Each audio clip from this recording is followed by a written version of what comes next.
축구선수 손흥민의 아버지 그 손흥정 씨가 얼마 전에 책을 출간했습니다. 그 책 제목이 모든 것은 기본에서 시작한다. 그렇습니다. 손흥민이가 어떻게 해서 세계적인 축구 선수가 됐는가? 손흥민 선수는 중학교 2학년 때부터 축구부에 들어가서 정규 선수 활동을 했습니다. 그러니까 굉장히 많이 늦은 것이죠. 대부분의 프로 선수들은 조기 교육을 마치고 엘리트 선수로 발전을 하게 됩니다. 꿈나무라고 해서 초등학교 입학하기 전부터 선수반에서 교육을 받고 그렇습니다. 그럼 손흥민이는 그 이전에 뭘 했느냐?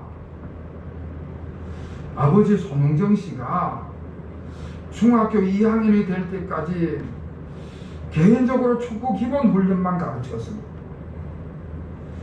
아버지 개인 교습을 받으면서 기본기를 차근차근 익힌 것이지, 다른 기술은 가르치지 않고 오직 공을 자유자재로 다룰 수 있을 때까지 기본기만 가르쳤다는 것입니다. 여러분, 프로 선수들이 정규 시즌이 끝나고 나면은 다음 시즌을 준비하기 위해서 동계 훈련에 들어갑니다. 그런데 그 동계 훈련이라는 것이 대부분 기초 체력 훈련을 하는 것입니다.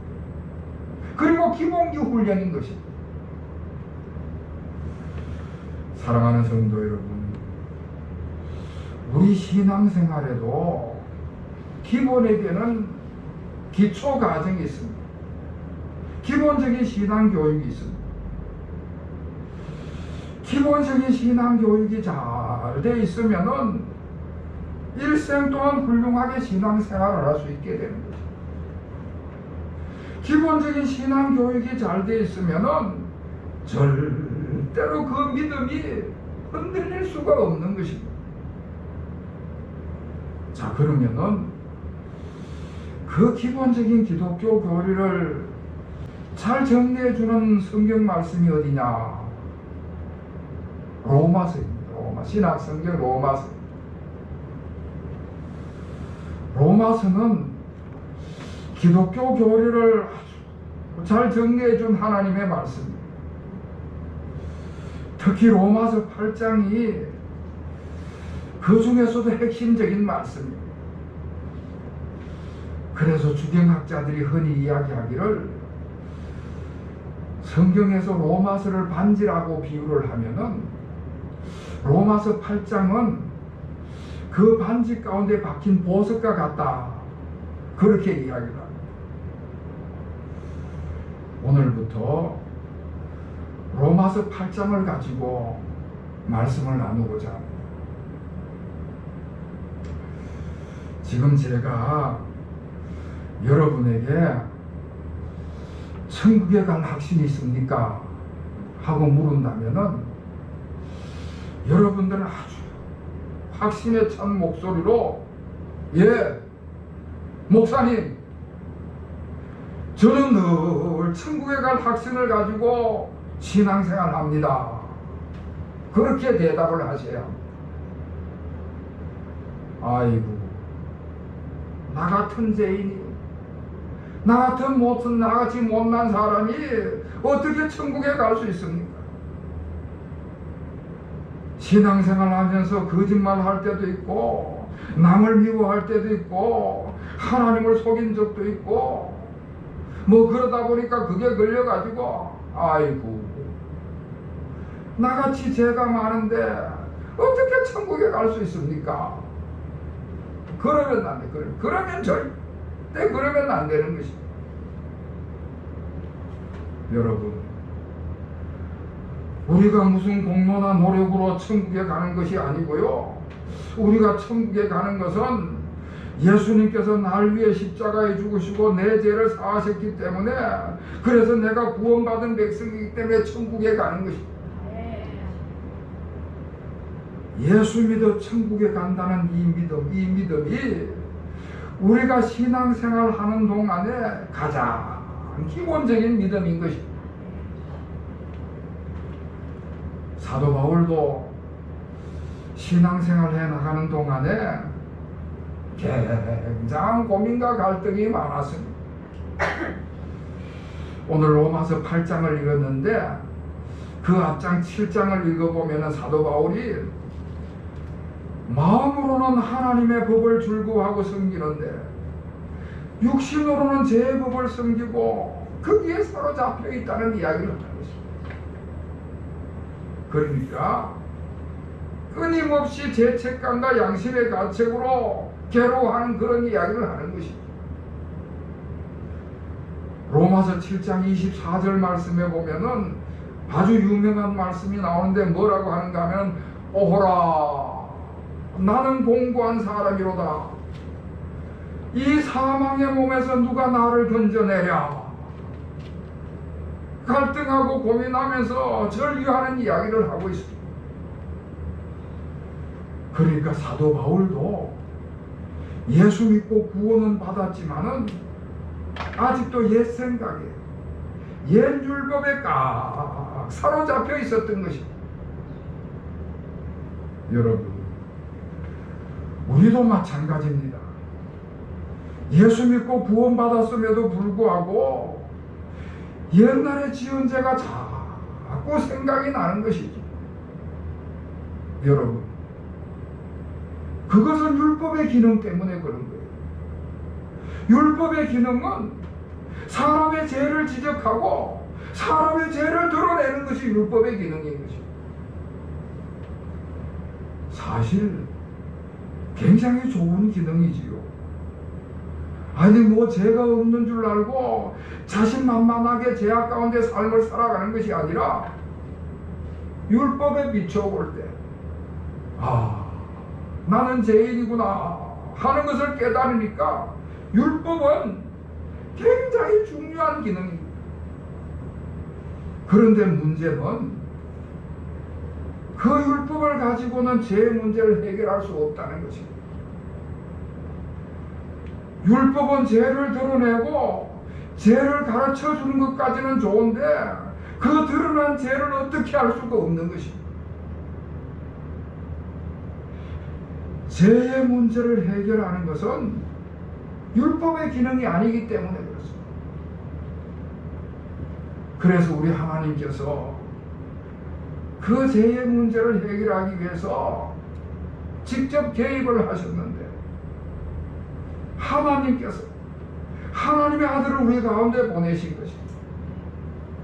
하나님을 우리 가운데 보내시는데 하나님의 아들을 죄인된 인간의 모양으로 죄악된 세상 사람들 속에 그 아들을 보내신 것입니다.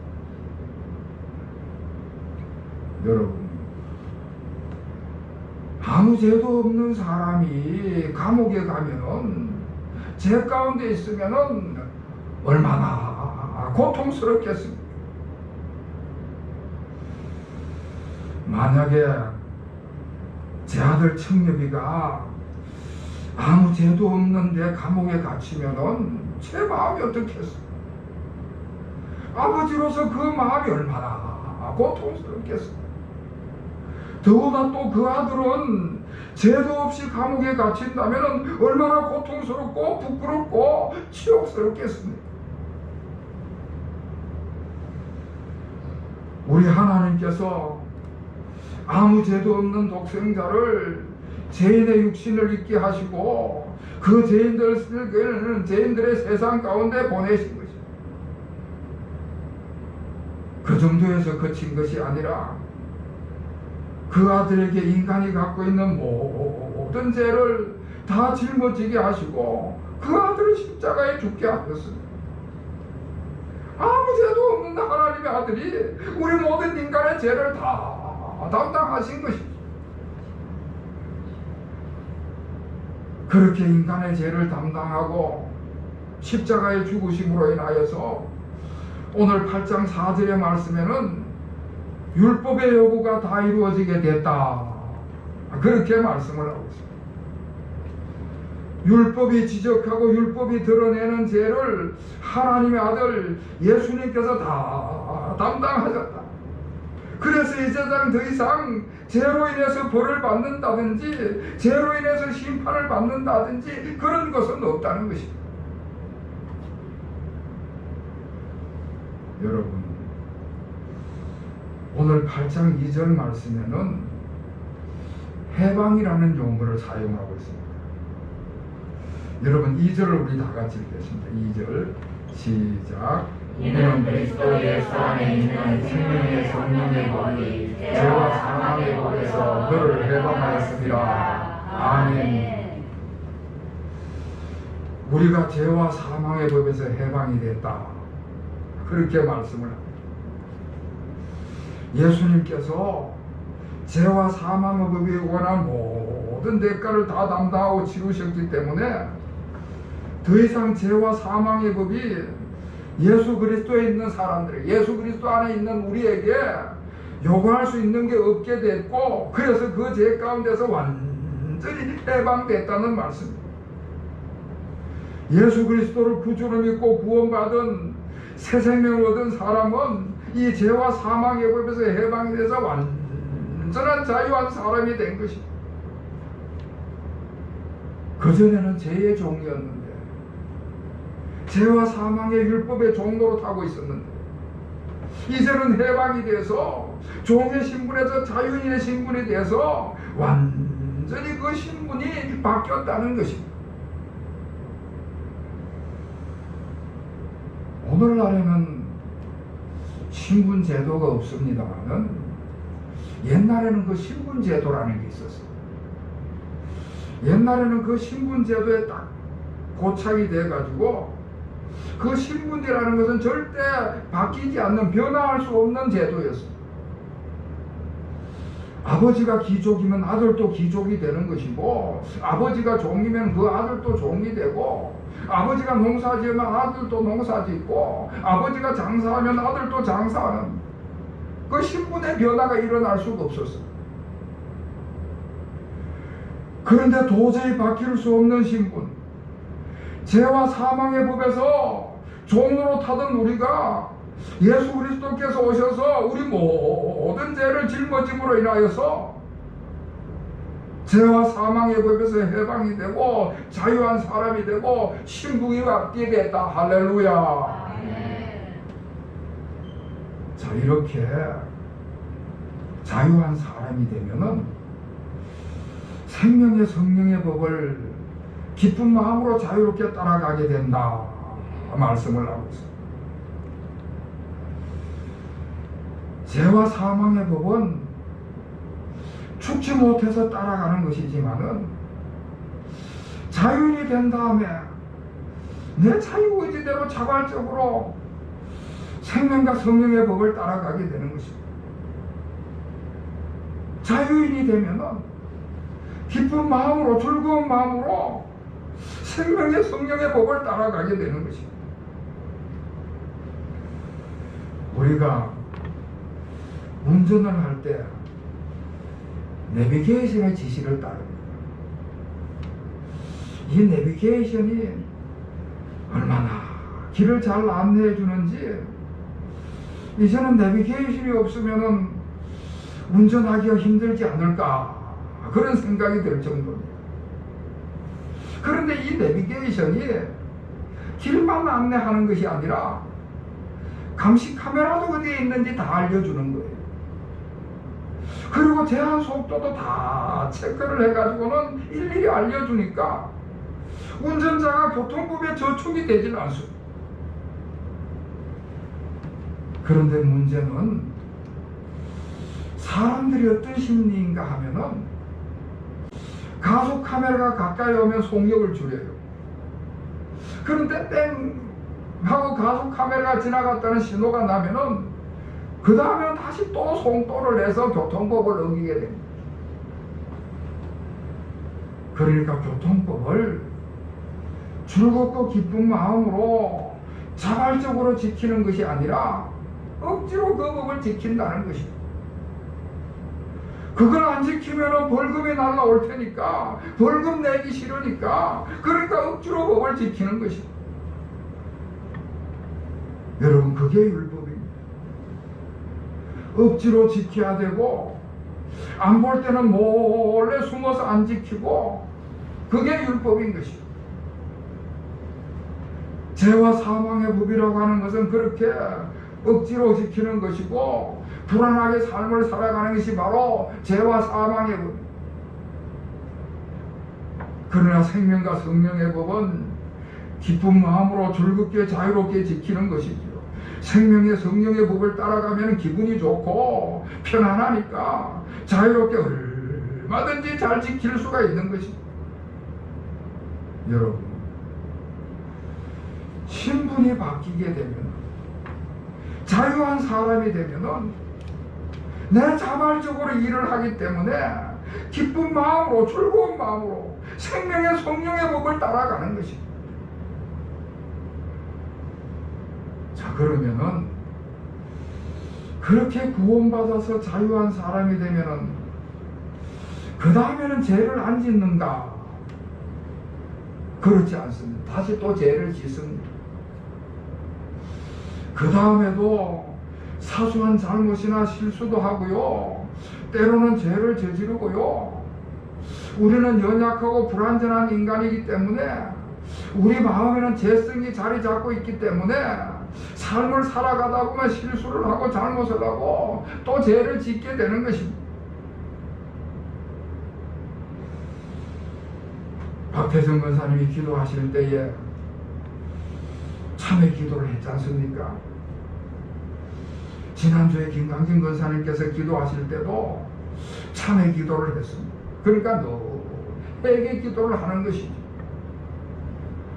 우리가 구원받은 백성이지만은 실수도 하고 잘못하고 죄를 짓기 때문에 그런 것입니다.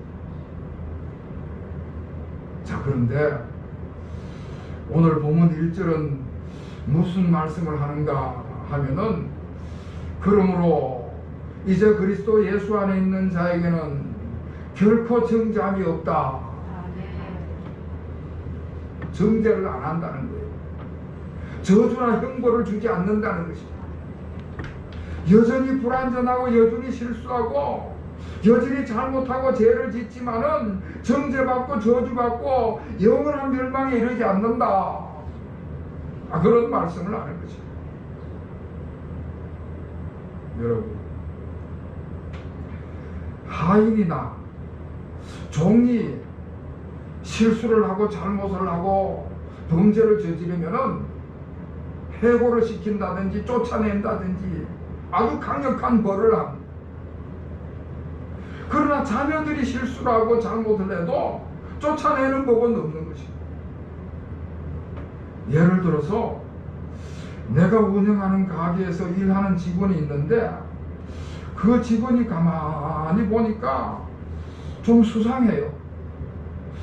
눈치를 슬슬 보더니 5만원도 뽑아가고 10만원도 뽑아가고 몰래 금고에 손을 대는 거지. 그러면 어떻게 하겠습니까? 잘라버려야 되는 것이죠. 더 이상 일 못하게 해야 하는 것입니다. 너한테 일 맡겼다가는 맨날 돈 뽑아갈 테니까 일 못 맡긴다. 그리고 그 가게에 다시는 말도 못 들이게 하는 것입니다. 다시는 그 사람 얼굴 안 보는 것입니다. 그런데 집에 자녀들이 철이 안 들어가지고 사춘기 시절에 부모님의 지갑에서 10,000원도 슬쩍 가져가고 50,000원도 슬쩍 가져가고 그러면 그 자녀 어떡합니까? 너희 놈, 이제는 내 자식 아니다. 아예 호적에서 파버리고 너는 이제 집에 발도 들여놓지 말으라고 완전히 내쫓아버리고 그러겠습니까? 물론 아다는 치겠지요. 도적질하는 것은 잘못된 것이고 거짓말하는 건 잘못된 것이라고 호되게 야단을 치고 혼은 내겠지만은 그러나 시간이 지나고 나면은 아들 빨리 와서 밥 먹어. 그 아들과 같이 밥도 먹고 그 아들을 다시 품어주게 되는 것입니다. 더 나아가서 저놈이 아무래도 용돈이 적어서 그러는가 그 다음 달에 용돈을 올려주기도 하는 것입니다. 여러분, 그런 은혜가 어디에 있겠습니까? 도둑질한 아들한테 용돈을 올려주는 그런 은혜가 어디에 있겠습니까? 쫓아내는 법이 없어요. 같이 밥 먹고 같이 잠자고 다시 다 품어주는 것입니다. 오늘 일절에는 무슨 말씀을 하는가 하면은 결코 정죄함이 없다 말씀을 하고 있습니다. 죄와 사망의 법 가운데 있다가 거기에 종로로 타다가 이제 신분이 바뀌어서 자유한 사람이 되고 이제 하나님의 자녀가 됐기 때문에 결코 다시 옛날로 돌아가지 않는다. 그런 말씀. 때로는 실수할 때가 있고 범죄할 때가 있고 그렇지만은 다시는 정죄하지 않는다. 사랑하는 성도 여러분, 우리가 죄의 종으로 있다가 해방이 돼서 이제 자유한 사람이 됐습니다. 하나님의 자녀가 된 줄로 믿습니다. 이제는 하나님께서 책망도 하시고 꾸짖기도 하시지만은 정죄하지는 않는 것입니다. 다시 옛날 신분으로 돌아가지 않게 하시는 것입니다. 쫓아내지 않는 것입니다. 우리가 죄와 사망의 법 아래서 죄종으로 얽혀서 삶을 살았는데 하나님께서 그 아들을 보내주셔서 죄짐을 다 짊어지고 십자가의 죽으심으로 인해서 우리가 그 죄의 법에서 해방이 됐으면 자유인이 된 것입니다. 하나님의 자녀가 된 것입니다. 하나님께서 우리를 죄에서 해방시켜서 자유인으로 만드신 이 사실 앞에 늘 감사함으로 살아가는 우리 교우들이 되시기를 바랍니다. 삶을 살아가면서 잘못도 하고 실수도 저지르겠지만은 그걸로 인해서 결코 정죄하거나 심판받는 일이 없다는 사실을 기억하시고 두려워하거나 불안하지 않고 하나님의 자녀된 삶, 담대하고 당당한 삶을 살아가는 우리 모든 교우들의 삶이 되시기를 다시 한번 주의 이름으로 축원합니다. 기도하겠습니다. 하나님 아버지, 죄와 사망의 법 아래서 종로로 타던 저희들을 하나님께서 그 아들을 보내주시고 죄를 담당하시고 십자가에 죽으심으로 우리를 죄에서 해방시켜 주신 것을 진실로 감사드립니다. 자유한 자가 되게 하시고 하나님의 자녀가 되게 하시고 천국 백성 되게 하신 것을 감사드립니다. 인생을 살아가면서 저희들이 또 잘못도 하고 실수도 하고 죄도 짓겠지만은 그러나 정죄받고 저주받고 심판받지 않는다는 이 사실 앞에서 늘 감사함으로 더욱더 주님을 잘 생각하게 하여 주시옵소서.